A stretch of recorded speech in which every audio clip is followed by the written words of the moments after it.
Sri Lanka, the Isle of boundless beauty, has its pockets of magnificence and its pitholes of unfulfilled promises.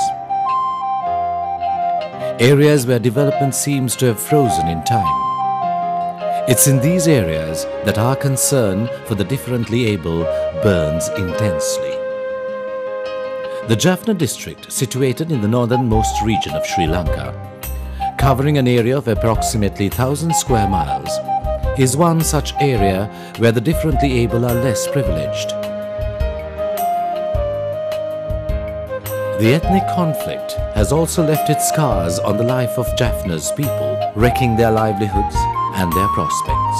Not to be forgotten is the silent tsunami which swept in one normal morning and changed life forever, shattering families, dwellings and dreams. For those differently able, a couple of factors work against them. The first one being the stigma attached to the very fact that they are differently able or mentally less developed. The matter is further compounded by the lack of facilities to cope with these disabilities.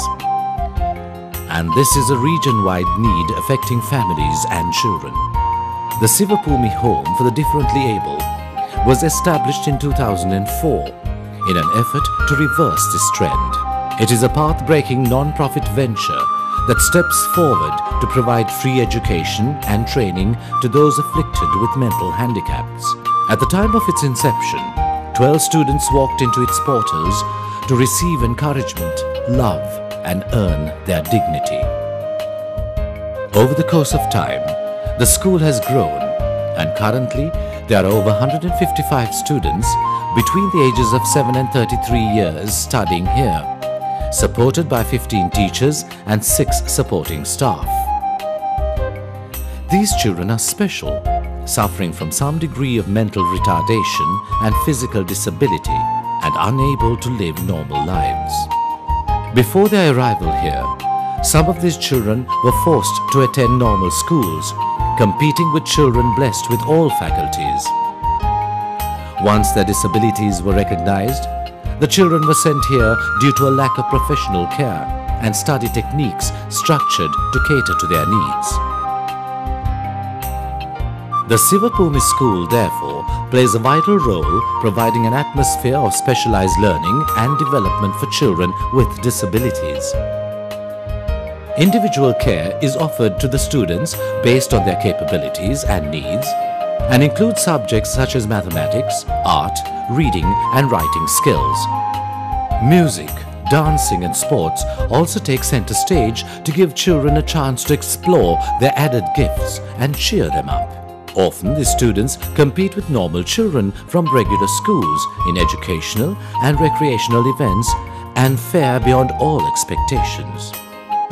Though the school has a staff of 15 teachers, they are faced with many hardships. The foremost need is for facilities to train teaching staff to be able to deal with mentally handicapped children. All efforts have seemed futile due to the soaring costs involved in such an effort. In spite of the meager resources and their limited knowledge of specialized care for the handicapped, the teachers are doing an exemplary job in looking after these students.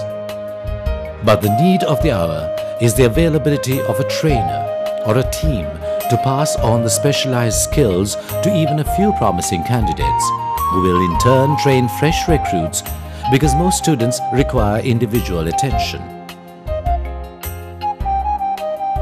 The school is also facing much hardship in the area of transportation, with 62 children requiring to be picked up from far-flung areas and be dropped back. The need of the hour is a school van. Presently, the school has a 12-seater van which can accommodate 20 students. Often the children are kept at home due to the lack of transportation and public disturbances. For some of the children, the school envisages the building of a hostel to reduce their hardship. The physical development of the children is also a priority, with sports and games part of the everyday timetable.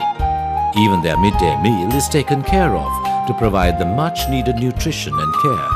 With word spreading, many more children have arrived at the threshold of the school, only to be refused admission due to a lack of accommodation space.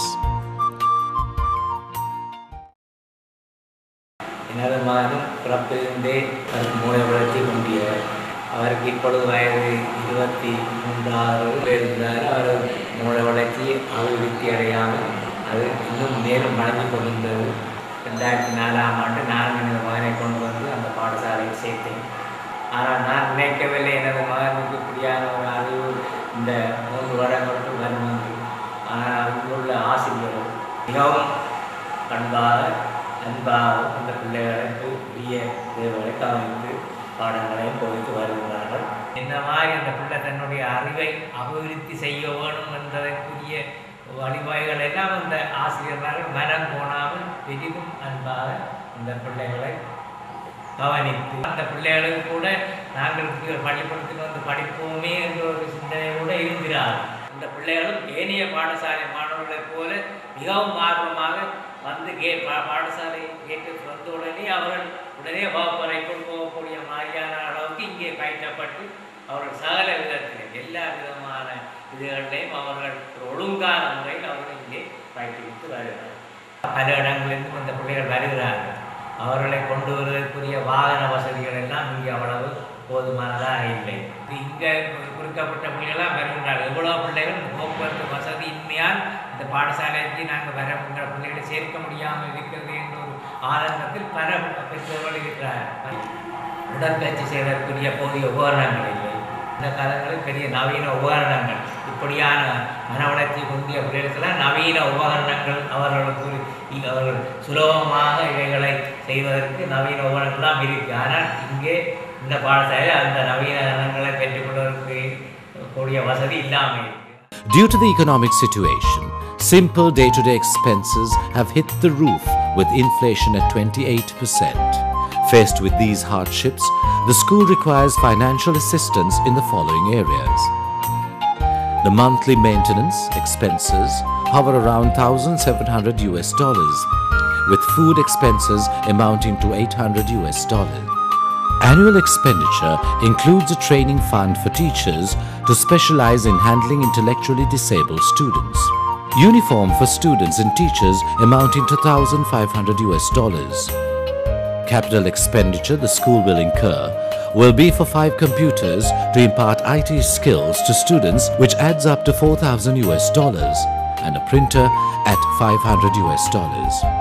There is also the need for envelope making machines amounting to $3,000, a 35-seater van to transport students, which is valued at $30,000. Recreation costs include the need for a shed to house the carom, table tennis, badminton and chess equipment at $1,500. Additional needs are for 30 tables and chairs at $1,700. The Man in the Name Trust looks after the immediate needs of the children, such as food and basic amenities. The extent of assistance is inadequate on account of the high inflation prevailing in Sri Lanka. Right now, there is a need to focus on the long-term requirements as mentioned. Your generous help and contribution will go a long way in realizing these goals. The Man in the Name Trust has always responded to the needs of the Sivapoomi school, and it will continue to extend every help possible, aware that it is serving children who deserve much more than a meager existence. It can only do this with your help and generous contributions. It's your turn to plant hope and joy in a much neglected corner of Sri Lanka, devastated by both natural and man-made difficulties. What better way than to do it for children who hold such promise and potential?